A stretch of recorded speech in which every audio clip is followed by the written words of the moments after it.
Mapagpalang araw po sa lahat ng tagapagpanood ng aking mga video. At ngayon po ay ako ay magpapatuloy sa katuruan ukol sa tunay na mananamba ng ating banal na Ama, Diyos sa langit, na ito rin ay mga tunay na mga anak ng Diyos.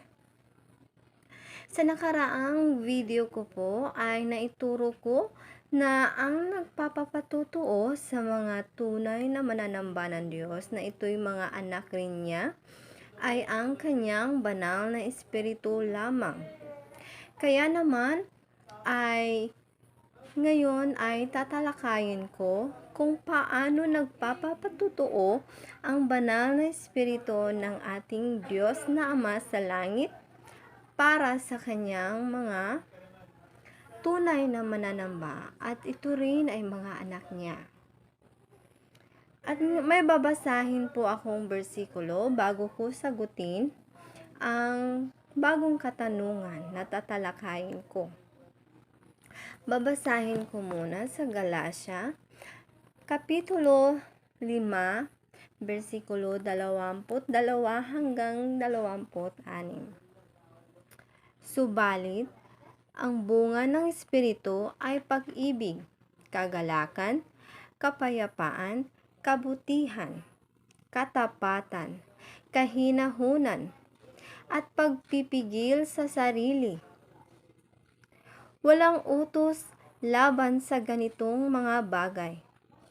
At pinatay na ng mga nakipag-isa kay Kristo Jesus ang likas nilang pagkatao, kasama ang masasamang pita nito.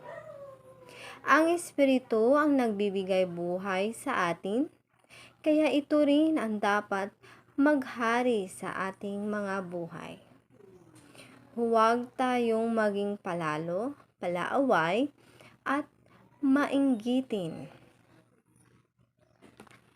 Kaya naman mga kapatid, sa bagong katanungan na kung paano po nagpapatutuo ang banal na espiritu ng ating banal na Ama, Diyos sa langit para sa kanyang mga tunay na mananamba na ito'y mga anak rin niya, ay sa pamamagitan ng mga bunga ng banal na espiritu. Ito ay mga prutas ng Espiritu Santo, na kung saan ito ay isang ebidensya na ikaw ay pinapatutuhanan na ng banal na espiritu kapag mayroon kang katiyagaan, kapayapaan, kagalakan, at maging pag-ibig sa iyong buhay.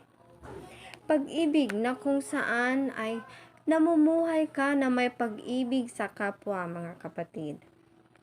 At kabaitan, kabutihan, katapatan, kahinahunan, at pagpipigil sa sarili. At ito'y walang utos laban sa ganitong mga bagay. Kaya naman mga kapatid, ang bunga ng banal na espiritu ng ating Diyos Ama sa langit ay siyang nagpapatutuo sa pamamagitan ng mga bunga ng banal na espiritu, na kung saan hindi ito ay magagawa ng karaniwang tao. Lahat ng tao sa mundong ito kayang maging mabait, kaya maging magalak, ngunit may limitasyon, temporary. Ibig sabihin, ang kagalakan na nakikita mo sa tao ay mawawala, na kung saan ang kabaitan, ang katapatan ay maglalaho. Yan ang hindi tunay na mga bunga ng banal na espiritu. Ito ay may mga kaakibat na pagsisikap bilang Kristiyano, na kung saan mahalin mo ang Diyos, na kung saan ay hindi mahirap po sa iyo ang manalangin, hindi po mahirap sa iyo na ipahayag ang mga salita ng Diyos sa ibang tao, na kung saan ay isinasabuhay mo na ang mga banal na salita ng banal na Ama Diyos sa langit? At ikaw ay naging tunay na mananamba ng Diyos na sumasamba sa banal na Espiritu niya? At ikaw ay namumuhay bilang tunay na mga anak niya, na kung saan ay nasa iyo na si Jesucristo.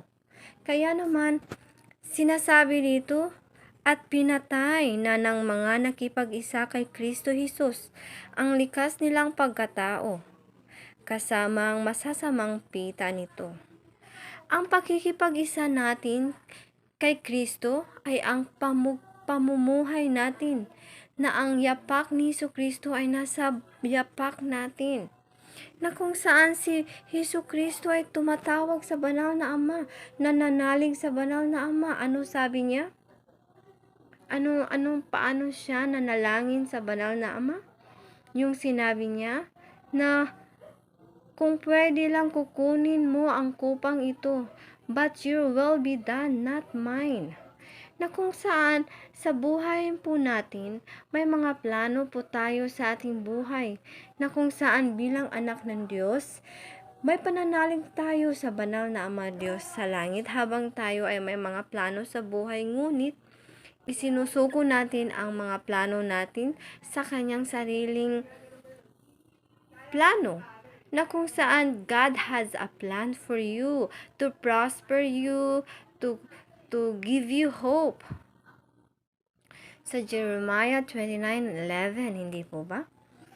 Kaya naman mga kapatid, kaibigan, kailangan po natin na mananalig tayo sa banal na Espiritu ng Diyos at matutunan po natin ang katotohanan upang tayo ay maging tunay na mananamba niya, at ang bunga ng banal na Espiritu ng ating Diyos na Ama ang siyang ebidensya na tayo ay lumalago sa ating pananampalataya, na kung saan ikaw ay walang pagpipigil sa sarili noon, ngayon ay mayroon na.